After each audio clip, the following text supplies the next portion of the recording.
Maka pengepungan diperketat dan berlangsung selama 24 jam pengepungan ini. Tidak terjadi peperangan di antara dua belah pihak kecuali saling melempar anak panah. Di antara musuh dengan pihak Islam hanya melempar anak panah, terhalang oleh parit yang digali oleh umat Islam. Okey. Qatadah menyebut pengepungan itu selama 1 bulan. Dahsyat ni tuan ni, pengepungan terhadap Madinah sebulan. Musa bin Uqbah menyebut pula selama 20 hari, hampir sebulan jugalah. Ini ada dalam catatan Ibnu Hajar, ada dalam catatan Sirah Nabawiyah, dalam Tabaqat Al-Kubra, ada catatan di bawah. Ibnu Ishaq menyebut beberapa riwayat tanpa sanad. Dia sekadar bubuh maklumat saja ni, sebab ada dalam catatan Ibnu Ishaq, tapi tanpa sanad, yang menjelaskan bahawa ada beberapa orang musyrik menyeberang parit menurut dia lah, tapi tanpa sanad. Keduanya menyebut 5 nama. Ali bertanding dengan Amru bin Abduwad, seorang anggota pasukan berkuda Quraisy, dan membunuhnya. Dikatakan begitulah. Zubair membunuh Naufal bin Makhzumi al-Makhzumi, sedangkan 3 lainnya lari ke perkemahan mereka. Tetapi serangan kaum musyrikin tidak terhenti. Bahkan sampai-sampai pada suatu hari Rasulullah SAW dan orang-orang Islam tidak dapat melaksanakan solat asar kerana kesibukan pengepungan ini tuan. Sampai nak solat asar pun payah pada waktunya. Tetapi mereka solat setelah matahari terbenam, gara-gara nak menjaga keselamatan itu tuan. Itu ada dalam catatan Fathul Bari tuan. Pada waktu itu solat khauf, solat dalam keadaan ketakutan, ancaman ni belum disyariatkan, kerana baru disyariatkan dalam perang di Zatul Riqa'. Salat khauf tu hanya disyariatkan dalam peperangan berikutnya lah, bukan selepasnya, di peperangan Zatul Riqa'. Walaupun terjadi pengepungan yang lama, dikatakan 20 hari minimal atau sebulan, tetapi orang Islam yang mati syahid hanya 8 orang saja, minimal 8 orang saja tuan. Di antaranya yang tersebut Sa'ad bin Mu'az radhiyallahu anhu, yang memimpin kaum Aus yang terluka parah. Maka Rasulullah SAW membuatnya tanda, tenda ni, panji, dekat masjid agar dekat untuk dikunjungi, agar mudah dikunjungi. Kemudian dia meninggal setelah perang Bani Quraizah. Lama selepas itu, dalam perang Bani Quraizah baru dia meninggal, ketika lukanya tidak sembuh.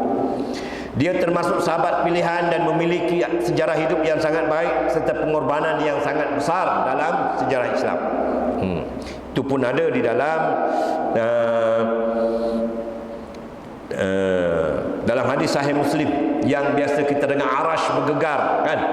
Tu Sa'ad bin Mu'az, kerana kewafatannya. Lamanya pengepungan menyebabkan lemahnya semangat pasukan Ahzab, pihak musuh yang lemah ni. Sebab nak bertahan, dia yang mendatang mengepung, untuk bertahan lama memang risiko tinggi lah, lemahlah semangat. Yang bertahan di dalam okey lagi kan. Macam Amerika pergi Vietnam lah, tak lama dia tak tahan, dia tak boleh tahan lama, dia datang tempat orang. Macam ni lah ni kan. Terlebih pula tujuan mereka semua tak sama. Tujuan mereka tak sama.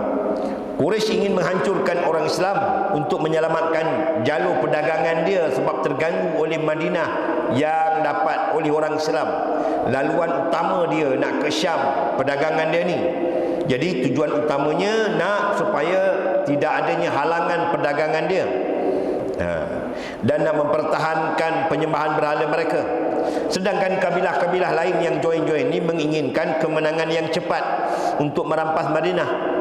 Sedangkan Yahudi pula ragu-ragu, mereka ni tidak memasuki medan pertempuran walaupun telah melanggar perjanjian. Ini banyak orang munafik di kalangan Yahudi ni. Dia dah ada perjanjian sebelum ni untuk taat setia, untuk patuh, tak? Tapi dia khianat kerana takut pasukan Ahzab meninggalkan pengepungan dan meninggalkan mereka menghadapi kaum muslimin sendiri. Dia tinggalkan puak-puak yang lain, Quraisy ni menghadapi sendiri. Mereka inginkan jaminan sebelum ikut perang. Baik. Ibnu Ishaq, ini pun sekadar maklumat. Musa bin Uqbah dan Al-Waqidi menyebut beberapa riwayat dan cerita tentang peranan yang dimainkan oleh Nu'aim bin Mas'ud Al-Ghatfani bahawa dia baru masuk Islam dan tidak diketahui oleh pihak musuh. Pihak Ghatafan tak tahu, baik oleh Quraisy, Yahudi pun tak tahu, Quraisy pun tak tahu yang kononnya dia telah masuk Islam. Tapi riwayat ini lemah tuan, maupun kabilah-kabilah lain. Maka dia mula menyebarkan keraguan di antara pihak-pihak yang berperang ni lah, yang bersekutu di bawah pihak Ahzab ni. Dia menyebarkan keraguan dengan perintah Rasulullah sallallahu alaihi wasallam. Itu peranan yang dikatakan dimain oleh Nu'aim bin Mas'ud. Dia memujuk Yahudi untuk meminta jaminan daripada Quraisy agar tidak meninggalkan pengepungan pujuk. Dengan mengatakan kepada Quraisy bahawa tujuan Yahudi meminta jaminan adalah agar mereka boleh kembali kepada perjanjian damai dengan orang Islam. Itu dia punya canggaran dia. Riwayat-riwayat ini tidak sahih. Kata pengarang. Itu pentingnya buku ni tuan ni. Dia kritik riwayat ini tidak sahih, ditinjau dari segi periwayatan. Dari segi riwayat hadisnya tidak sahih. Tetapi terkenal dalam kitab sirah. Memang terkenal ni tuan ni. Nu'aim bin Mas'ud ni, sehingga dia berjaya meragu-ragukan antara pihak-pihak yang bergabung dalam peperangan Ahzab. Dan hal ini tidak bertentangan dengan kaedah-kaedah syariat, kerana peperangan adalah tipu daya. Apapun yang terjadi, dari sisi semangat pasukan Ahzab menurun disebabkan lamanya. Yang ni penting. Ni lama pengepungan ni yang menyebabkan dia down. Dan di sisi lain kerana bertiupnya angin kencang, ribut. Ni tentera Allah Subhanahu Wa Taala. Mereka ditimpa ribut kencang yang dingin. Allah telah menolong orang Islam, maka kemah-kemah mereka jadi rosak, tercabut habis. Bejana periuk belanga mereka terbalik, terlingkup habis kerana ribut taupan. Api mereka padam, perbekalan mereka pun terpendam, terbenam oleh pasir akibat ribut yang dahsyat ni. Abu Sufyan berteriak mengajak pergi, berundur. Pemimpin Quraisy pun menyeru supaya berundur dengan ribut yang begini. Mereka hanya memperoleh keletihan, kerugian dan harta benda. Hal itu telah dijelaskan dengan tegas oleh Allah Subhanahu Wa Taala dalam firman-Nya, "Ya ayyuhallazina amanu dzkuru nikmatallahi 'alaikum." Wahai sekalian orang yang beriman, ingatlah nikmat Allah kepada kamu. Izja'atkum junudan, ketika Allah mendatangkan kepada kamu tentera. Fa'arsalna 'alaihim rihan, dan mengirimkan mereka ribut taufan sebagaimana yang ditimpa tadi ni. Wa junudan, dan tentera-tentera daripada Allah yang Allah utus, lam tarauha, yang kamu tidak melihatnya. Wa kana Allah bima ta'maluna basira, dan adalah Allah Maha melihat apa yang kamu lakukan. Ini keyakinan kita tuan-tuan. Bila berjuang atas nama Allah, atas agama Allah, pasti Allah tolong. In tansurullah yansurkum, pasti Allah kirimkan tenteranya. Yang penting perjuangan itu ikhlas dan betul sebagaimana yang diajarkan, bukan seleweng, kan? Betul, lurus sebagaimana dikehendaki. Marilah kita ikuti saksi mata, maknanya yang melihat betul. Siapa dia ni? Huzaifah bin Yaman, setiausaha Rasulullah sallallahu alaihi wasallam. Ini ada dalam hadis sahih Muslim ni tuan. Huzaifah Al-Yaman diutus oleh Rasulullah sallallahu alaihi wasallam untuk menyelidiki, untuk pergi memantau, melihat, merisik pasukan musuh Ahzab ni. Dia berkata, kami bersama Rasulullah sallallahu alaihi wasallam pada malam peperangan Ahzab. Kami ditimpa angin ribut kencang malam tu. Maka Rasulullah SAW bersabda, tidak adakah seorang di antara kamu yang memberitakan kepada kami keadaan mereka, nescaya pada hari kiamat Allah akan menjadikannya bersamaku. Tak adakah seorang yang boleh pergi tengok apa jadi, apa berlaku pada pihak musuh. Siapa yang sanggup ni nanti dia akan jadi teman aku di hari kiamat. Kami semua terdiam, para sahabat terdiam. Kemudian Rasulullah SAW mengulangi lagi 2 kali. Tidak ada yang menjawab. 2 kali ulang, tak ada yang menjawab. Lalu Rasulullah SAW bersabda, berdirilah wahai Huzaifah, kerana ribut kencang, sejuk, malam gelap. Rasulullah kata, berdirilah wahai Huzaifah, selidikilah mereka. Kau ya wahai Huzaifah, kau pergi cek, kau pergi intip, kau pergi lihat keadaan Ahzab, tentera musuh. Ketika beliau SAW memanggil namaku, kata Huzaifah, maka tidak ada alasan bagiku untuk menolaknya. Inilah ni tuan, sikap orang beriman. Sami'na wa ata'na. Kan? Bila kita belajar suatu perintah ajaran Rasulullah, sami'na wa ata'na. Bukan menambah-nambah, bukan buat yang lain. Tidak ada alasan untuk menolaknya tuan. Okey. Beliau Rasulullah SAW bersabda, pergilah dan selidiklah keadaan mereka dan jangan menyerang mereka. Nah, itu dia punya bunyi arahan. Kau hanya mendapatkan maklumat, menyelidik, memantau, melihat, dapatkan informasi, tapi jangan menyerang. Ini menarik, ini hujung peristiwa ni tuan. Ketika aku pergi, kata Huzaifah, seolah-olah aku berjalan dalam udara hangat dan aku mendatangi mereka. Seolah-olah aku dapat sampai ke tempat mereka ni. Tak sejuk pun. Aku melihat Abu Sufyan. Dia nampak Abu Sufyan, pemimpin tertinggi Quraisy, duduk membelakangi api. Api belakang, dia menghadap belakang api. Maka aku letakkan anak panah dan busurnya. Aku letakkan anak panah. Aku ingin memanahnya jika saja tidak teringatkan sabda Nabi, jangan menyerang mereka. Tengok tuan, padahal dia memang benar-benar berpeluang dan berkesempatan membunuh pemimpin tertinggi Quraisy ketika itu, Abu Sufyan. Ada saja kesempatannya dan berpeluang sangat dia nak memanah dia, tapi kerana teringatkan perintah Rasulullah, jangan menyerang mereka. Jadi kalaulah tidak teringatkan itu, tentu aku memanahnya, pastilah aku dapat mengenai. Kalau aku panah memang kena punyalah, tapi gara-gara ada perintah Rasulullah ni aku tak jadi. Kalau aku panah memang kena. Jika aku panah dia, pasti tepat, tak lari sasaran. Maknanya dekat, mudah, kan? Tapi kerana perintah Rasulullah jangan memanahnya, aku tidak memanahnya. Ketika aku menghadap Rasulullah SAW, aku beritakan kepada beliau keadaan mereka. Sampai dah habis maklumat dia dapat, dia pun ceritakan pada Rasulullah.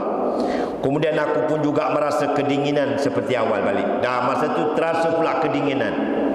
Masa dia pergi tadi tak rasa dingin, balik jumpa Rasulullah selepas cerita rasa dingin sejuk pula. Rasulullah memberikan aku pakaian dari sisa pakaian yang dipakainya untuk salat, hingga aku dapat tidur sampai pagi. Dia tak tidur malam tu, pergi menyiasatkan, dapat pakaian panas pula, tertidur dia. Pada harinya beliau bersabda, bangunlah wahai orang yang sedang tidur. Maknanya nyenyak betul dia tidur, dapat selimut, malam tadi berjaga kan. Sehingga tertidur nyenyak. Rasulullah mengejut, wahai yang tertidur, bangun. Bangunlah wahai yang sedang tidur. Itu ada di dalam riwayat Muslim tuan. Dari riwayat Al-Bazzar pula, bahawa ketika kembali kepada Rasulullah, Huzaifah Al-Yaman tadi ini berkata, wahai Rasulullah, orang-orang meninggalkan Abu Sufyan. Ramai yang tinggalkan Abu Sufyan ni, pemimpinnya ni. Yang tinggal hanyalah sekelompok kecil yang ada di keliling api. Maknanya yang lain habis. Yang ada ni beberapa orang yang di keliling api itu saja untuk memanaskan badan. Yang lain tak ke mana. Allah telah membuat mereka kedinginan seperti yang kita alami. Kata Rasulullah, tetapi kita mengharapkan apa yang tidak mereka harapkan, iaitu mengharapkan redha Allah, mengharapkan ganjaran akhirat. Demikianlah pasukan Ahzab, tentera-tentera Quraisy yang bergabung dari berbagai-bagai puak Bani pergi meninggalkan Madinah, dan kaum muslimin dapat bernapas lega. Dia dah tinggalkan akibat ribut ni, orang Islam pun rasa tenang sudah. Allah berfirman, waraddallahu alladhina kafaru bighaizihim lam yanalu khaira wa kafallahu almu'minina alqital wa kana Allahu qawiyyan aziza. Dan Allah menghalau orang-orang kafir yang keadaan mereka penuh hina, kejengkelan, dalam keadaan hina. Lalu lagi mereka tidak memperoleh keuntungan apa-apa pun. Tak dapat menyerang, kesejukan kemah habis terlampau, ya tak? Keletihan, penat, lapar, sejuk, periuk belanga berterbangan. Dan Allah menghindarkan orang-orang mukmin dari peperangan, dan Allah Maha Kuasa lagi Maha Perkasa. Allah mengkabulkan doa nabinya ketika terjadi pengepungan. Ya Allah, doa ini ada dalam Sahih Muslim, yang menurunkan Al-Quran. Allahumma ya munzilal kitab wa ya, yang kita baca di dalam kunut nazilah, ya tak? Yang cepat hisabnya. Ihzimhum, yang ihzimil ahzab, hancurkanlah ahzab dan goncangkanlah mereka. Wazalzilhum, kan, goncangkanlah mereka. Ini doa di antara doa-doa di dalam kunut nazilah, ya tak? Di sini ni ada bahasan ni tuan-tuan ni, ya tak? Ada bahasan kunut-kunut itu ketika peristiwa-peristiwa macam ni lah. Orang Islam diserang, diperangi, difitnahi, kan tak? Ketika itu adanya kunut nazilah. Baik, Rasulullah mengungkapkan aspek-aspek negatif kekalahan pasukan Ahzab yang menyerang Madinah, walaupun telah mengumpulkan segenap kekuatan mereka. Orang Ahzab ni, orang Quraisy ni, berbagai-bagai puak, berbagai-bagai suku datang join, dengan sabdanya, sekarang kita yang akan menyerang mereka. Kita yang akan menyerang mereka, bukan mereka yang menyerang kita. Kita berjalan ke arah mereka. Ini wibawa, ya tak? Semangat patriotik ni. Ini menunjukkan terjadinya perubahan strategi peperangan dari fasa bertahan kepada fasa menyerang, kata pengarang. Sebelum ni bertahan. Selepas Ahzab ni fasa menyerang, bukan sekadar bertahan. Hal ini dipertegas adanya medan-medan pertempuran yang kemudian pindah dari Madinah dan sekitarnya ke Mekah, ke Taif, kemudian Tabuk yang jauh dari ibu kota Islam, jauh daripada Madinah Munawarah selepas peperangan Ahzab. Peristiwa-peristiwa itu kebanyakannya pertempuran di luar, bukan di kawasan Madinah lagi, untuk menunjukkan fasa penyerangan, bukan bertahan. Baik. Yang ini pun tajuk yang agak penting untuk kita tahu, tuan, iaitu selepas peperangan Ahzab, orang Islam mengambil keberuntungan dari kegagalan pasukan Ahzab ni, dapat faedah yang banyak, dapat keuntungan yang banyak dengan sebab kemenangan dalam peperangan Ahzab. Mereka semakin mempersempit perekonomian Quraisy. Bila sudah bergabung banyak, kalah juga, artinya kewibawaan Islam Madinah hebat. Jadi dapat mempersempit, dapat mengganggu, dapat tergugatnya Quraisy untuk dia berdagang ke Syam.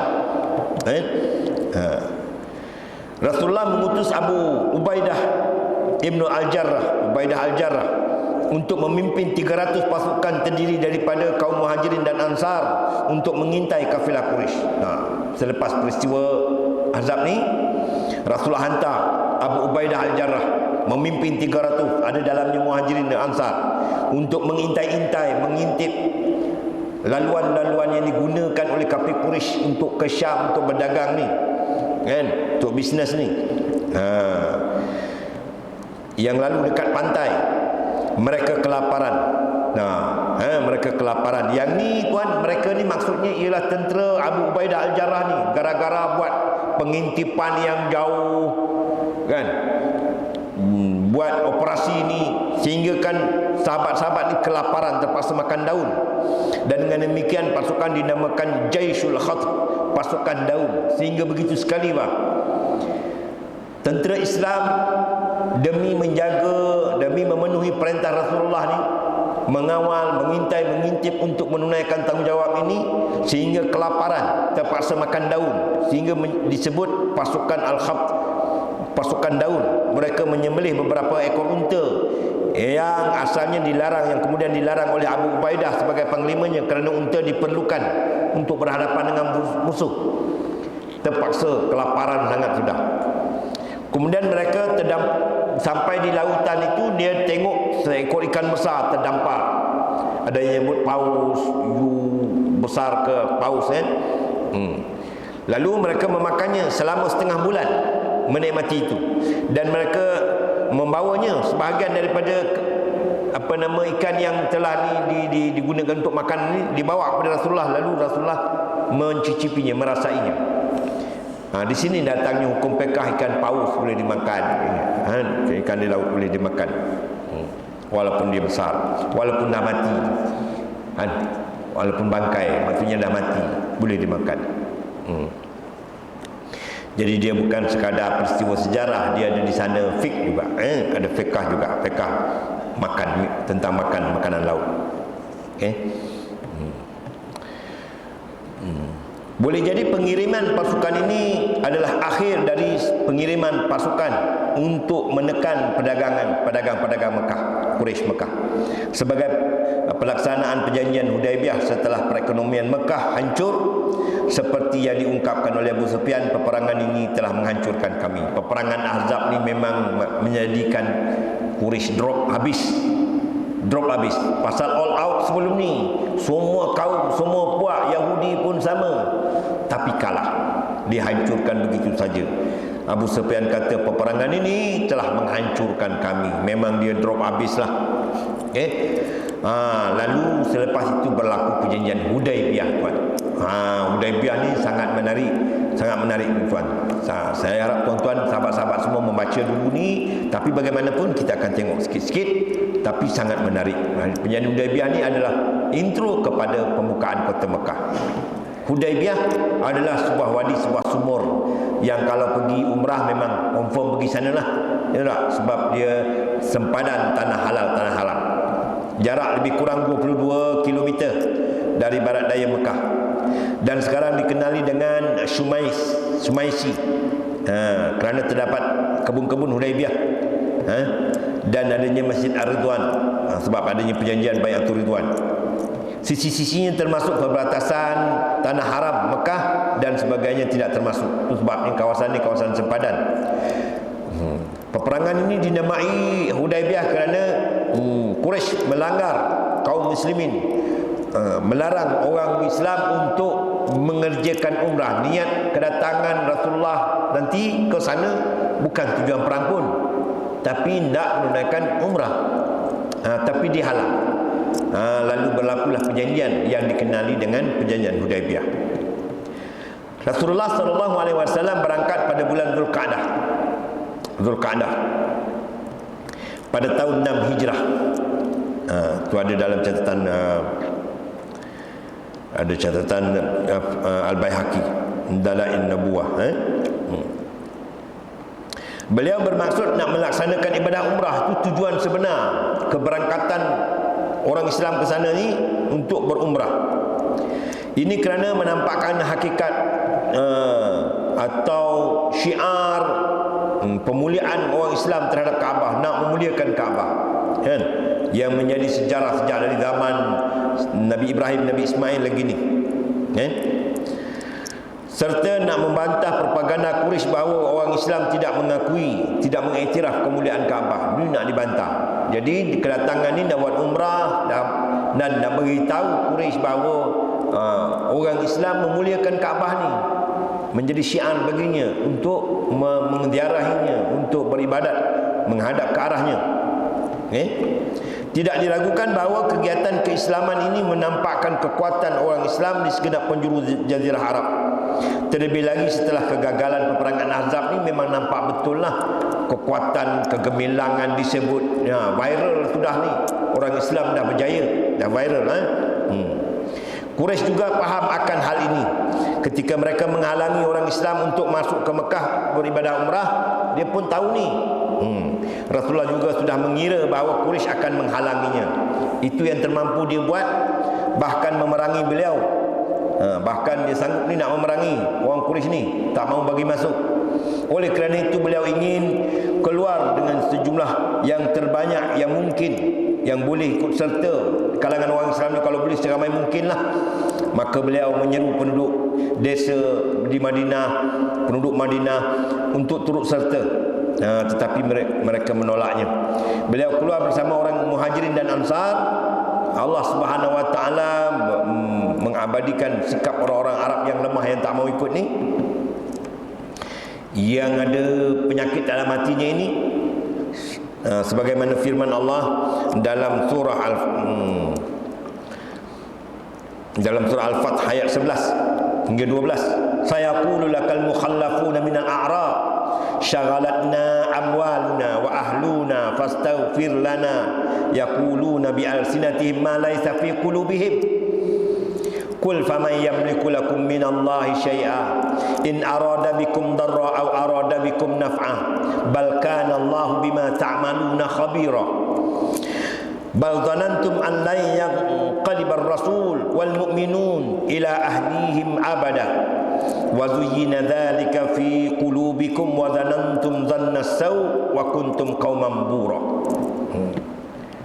Orang-orang Badui, orang-orang kampung tadi ni yang tidak turut serta dalam untuk join Hudaibiyah ni, nak pergi umrah ni, mengatakan harta benda kami, keluarga kami ni yang menghalang kami. Kalau kami tinggalkan harta benda kami ni, kebun ke, tak, ternakan ke, rumah ke, tak ada siapa jaga, maka mohonlah ampun untuk kami ya Rasulullah. Bahasa dia. Ya? Mereka mengucapkan dengan lidah apa yang tidak ada dalam hati. Dalam hatinya bukan itu, kata Tuhan. Katakanlah, maka siapakah gerangan yang dapat menghalangi kehendak Allah jika dia menghendaki kemudaratan bagimu dan jika dia menghendaki manfaat bagimu? Kalau Allah nak datang kemudarat, nak datang manfaat, siapa dapat halang? Ya tak? Sesungguhnya Allah mengetahui apa yang kamu kerjakan, tetapi kamu menyangka bahawa Rasul dan orang-orang beriman tidak akan sekali-kali kembali kepada keluarga mereka selama-lamanya. Itu yang sebenarnya yang dalam hati ni. Kau pergi sana dengan pakai pakaian ihram, bawa ternakan, ya tak? Oh, ni tak balik lah ni. Ini memang kacau ni, tak balik. Pada hati orang-orang Badui. Memang parah lah ni. Ketakutan mereka. Itulah sangkaan mereka kepada Rasul dan orang-orang beriman. Tidak akan kembali kepada keluarganya selama-lamanya. Dan syaitan telah menjadikan kamu memandang baik dalam hatimu persangkaan. Ini tuan-tuan. Wa zuyyina zalika fi qulubikum. Tazyin ni, syaitan memang sampai ke sudah menampak baik sangkaan-sangkaan buruk kita kepada Allah, pada Islam, pada orang Islam, pada menampak baik. Itu di antara perangkap syaitan. Menampak baik keburukan kita ni, kejahatan kita ni, dia nampak baik. Itu memang kerja syaitan. Begitulah yang berlaku kepada ni. Kononnya sangkaan dia tu baiklah, syaitan menampakkan memang ngam ni, kau punya sangkaan memang betul. Wa dhanantum dhanna saw, dan kamu telah menyangka dengan sangkaan yang buruk kepada Rasulullah, kepada orang-orang beriman. Wa kuntum qauman bura, dan kamu menjadi kaum yang binasa. Ini peringatan buat kita semua. Okey. Jadi saya kira cukup sekadar itu tuan-tuan. InsyaAllah kita akan bicara pasal perjanjian Hudaibiyah ni.